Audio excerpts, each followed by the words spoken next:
Good morning, my friends. Let's begin by taking a few breaths together. So first, just exhale, let it out. And take a deep breath in. And let go. Do that again. Breathe in. And let go. One more. Breath in. And let go.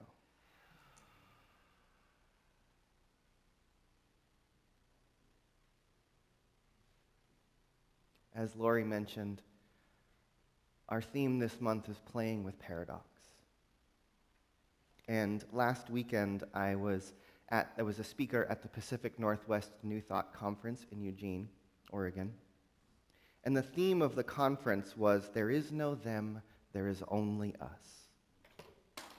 And we spent 3 days and 8 different speakers and workshops cycling around this theme. And then I woke up and turned on the news Sunday morning. And all there was screaming back at me is this horrible perception of us versus them. And I tell you, we choose these themes like a year in advance. And how they show up is heart-shattering sometimes.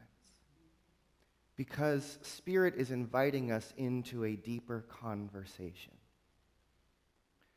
And so I want to begin this morning, first just by lighting a candle.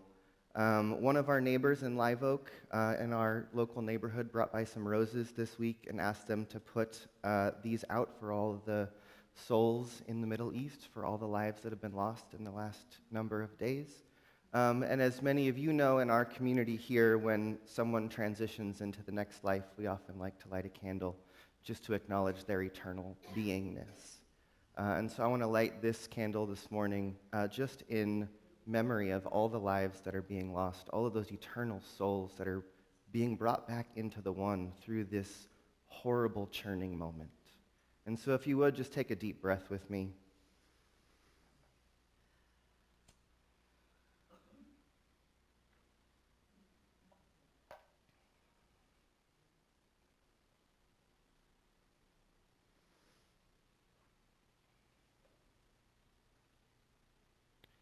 I find myself really shaky this morning. And I've spent much of the last week wondering, who the hell am I? And what do I have to offer anyone in these moments?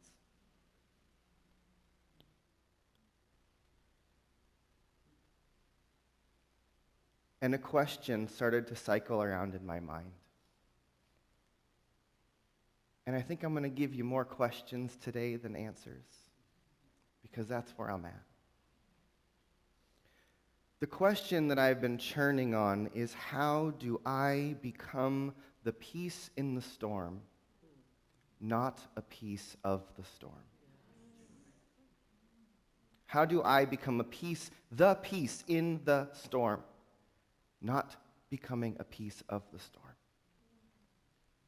And the storm is all that is churning. The storm is all that wants to pull our attention away from center. The storm is all of that which pulls us away from our heart. The storm is that which allows us to see us versus them. How do I become the peace in the midst of what feels like a great storming that won't stop? And it's not just what's happened in the last week in Israel and Palestine.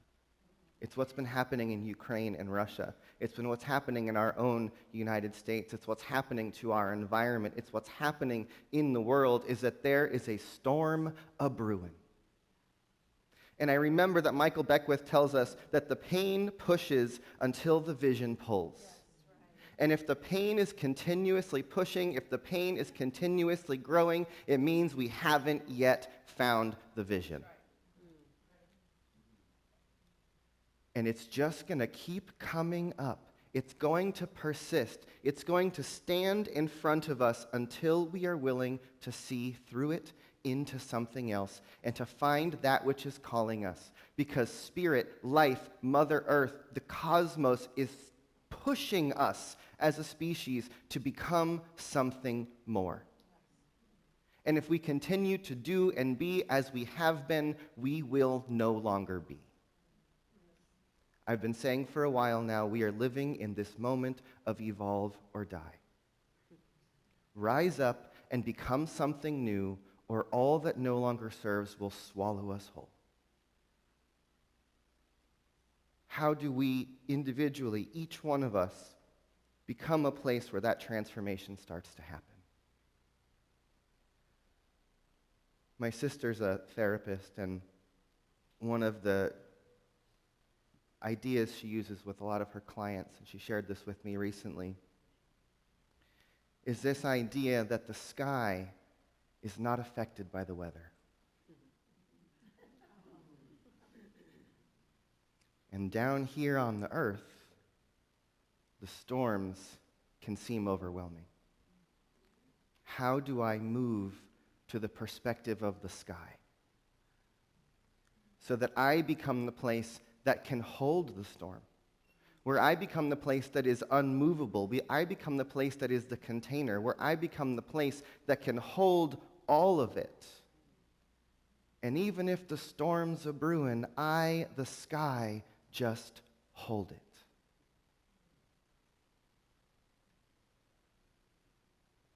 I had a friend a number of years ago that was diagnosed with stage 4 cancer.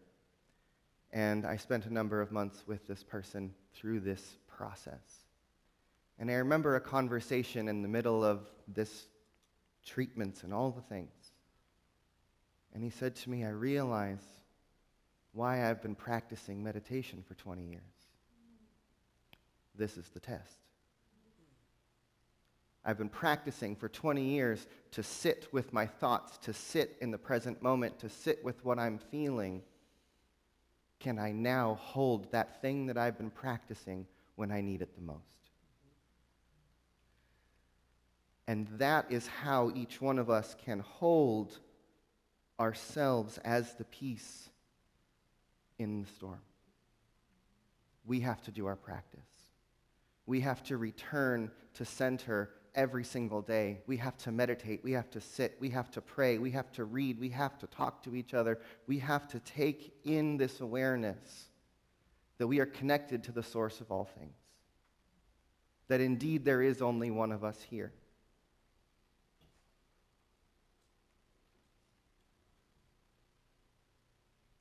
I've been having this image this week as I've been having this metaphor of the brewing storm, that within each one of us, there's a little light of peace.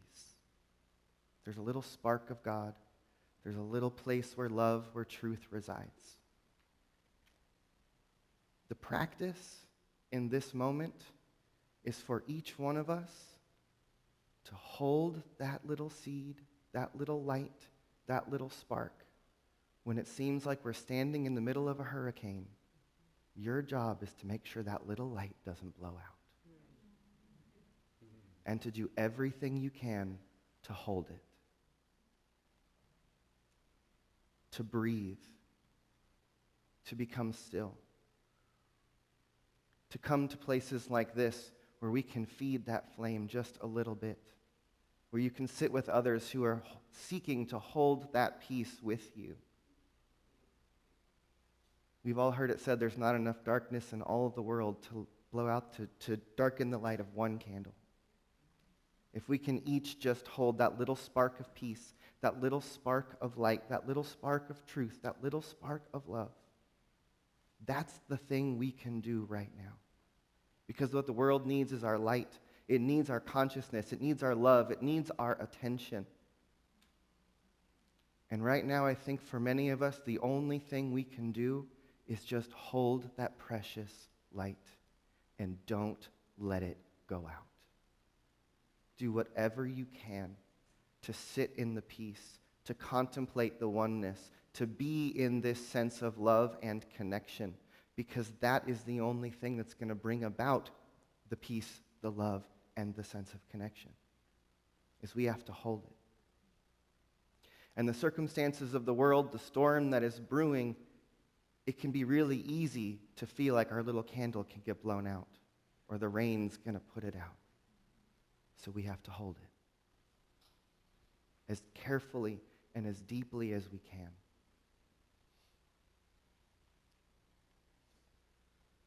I said at the CSL conference in Monterey, Asilomar, Monterey, a few weeks ago, that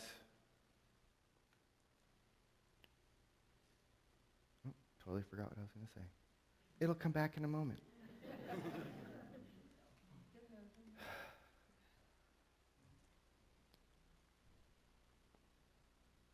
This is the proving time.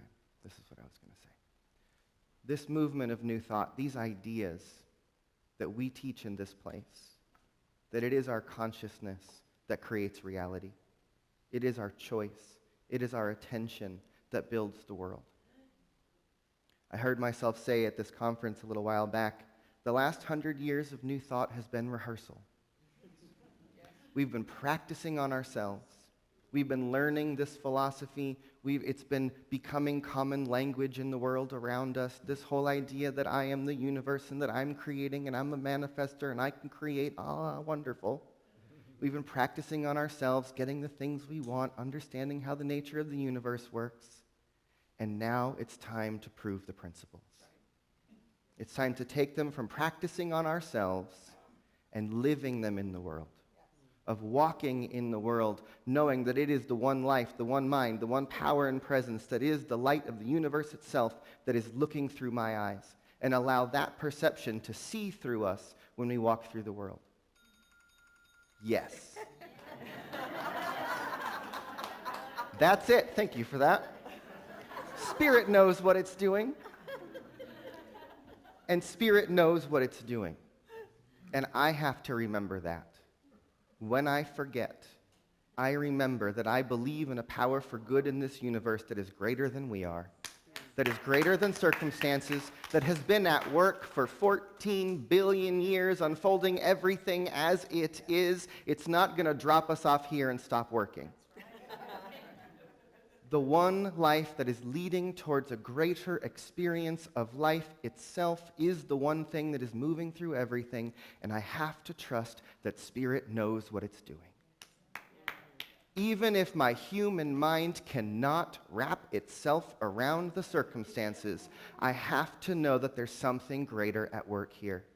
And if the pain pushes until the vision pulls, maybe Spirit is trying to get our attention to invite us to think and do and be in a different way and bring something new into the world. Maybe it's trying to ask us to wake up. And until we do, it's just going to keep getting louder until we listen. Are we willing to listen? And even more than that, are we willing to hear the answer? Because it might mean we have to change. I know. We all nod our heads, yep. And then the invitation to change shows up, and we go, oh. You meant like that? Yeah, probably. Right? There's a lot for us to hold, my friends. We can hold it a lot better together than we can when we're apart. That's the power of community. It's the power of coming together and being reminded of who we are, of sitting in these chairs week after week, to remember that there's something more here. And that if the world feels so heavy, I cannot hold it by myself. If each one of us reach out and say, I'll hold it too, suddenly it seems a lot less heavy. And maybe I can handle my part. Maybe I can just carry my light. Maybe I can hold peace today and carry that with me and be that in every interaction with every person I meet as I walk through the world. We can do this. Each one of us has a piece of the great puzzle. Nobody has the picture on the box, but everybody's got a piece. And if we can just each claim our piece and be the piece, the picture will come together. There's a poem that has been on my mind in the last few days. It originally comes to me, it's called En Lakesh, and it's a Mayan poem. In English, the poem says this: "You are my other me. If I do harm to you, I do harm to myself.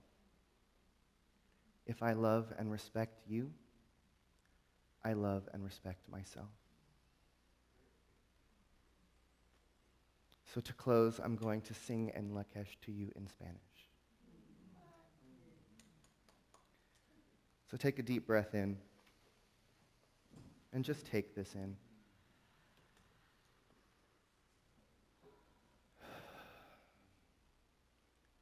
Tú eres mi otro yo.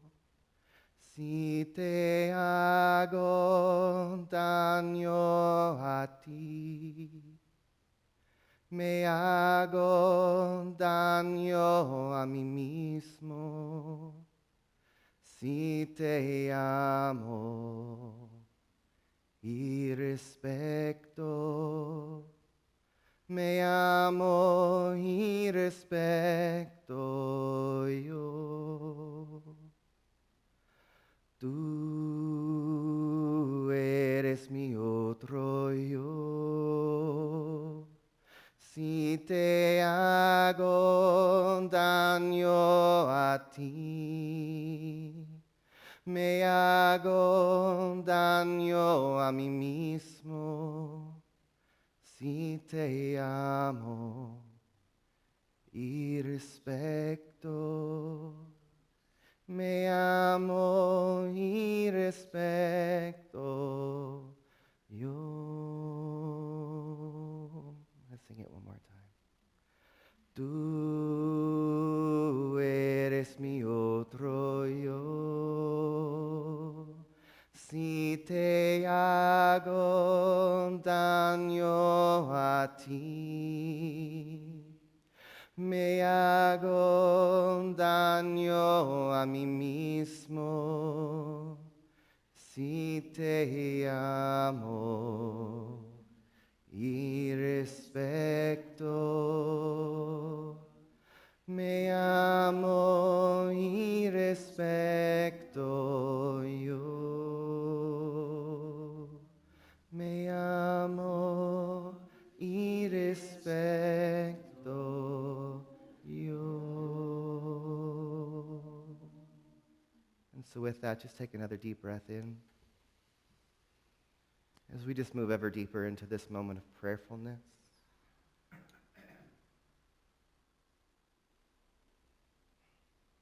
Shema Israel, Adonai Eloheinu, Adonai Echad. Hear, O Israel, the Lord our God is one. Allahu Akbar, God is great. La ilaha illallah, there is no God but God. What I know is that there is only one life, that this life is God's life. This life is indeed, in its essence, perfect. And this life is the life of each and every being who is living on this precious world. Let us remember here and now that the truth of each one of us is that we are the light of God. We are the love of the universe. We are the body of the earth. There is no them. There is only us. And that us, U-S, is the universal self. It is the only one who is here, God and only God. Let us remember the truth of who we are. Let us allow our minds, our eyes, our hearts to be open to see it, to feel it, to be it, to know it everywhere we go. Let the illusion of separation fade away so that we, humanity, can remember the truth of who we are, that we are one global human family, that we are one people, that we are the earth life herself. There's only one of us here.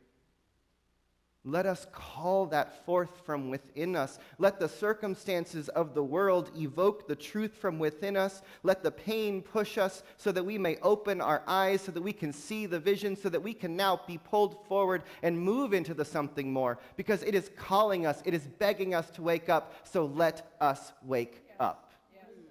The time is now. And so I just give thanks for this community, for this place, where we can come and be reminded of our common unity, where we can maybe even just for a moment remember who we are,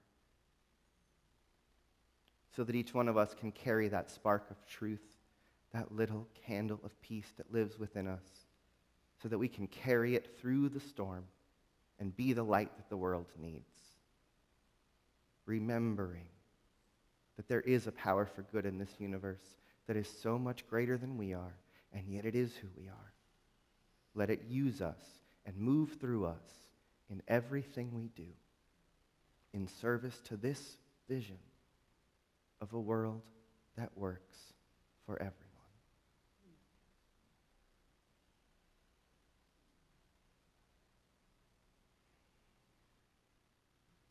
And so it is.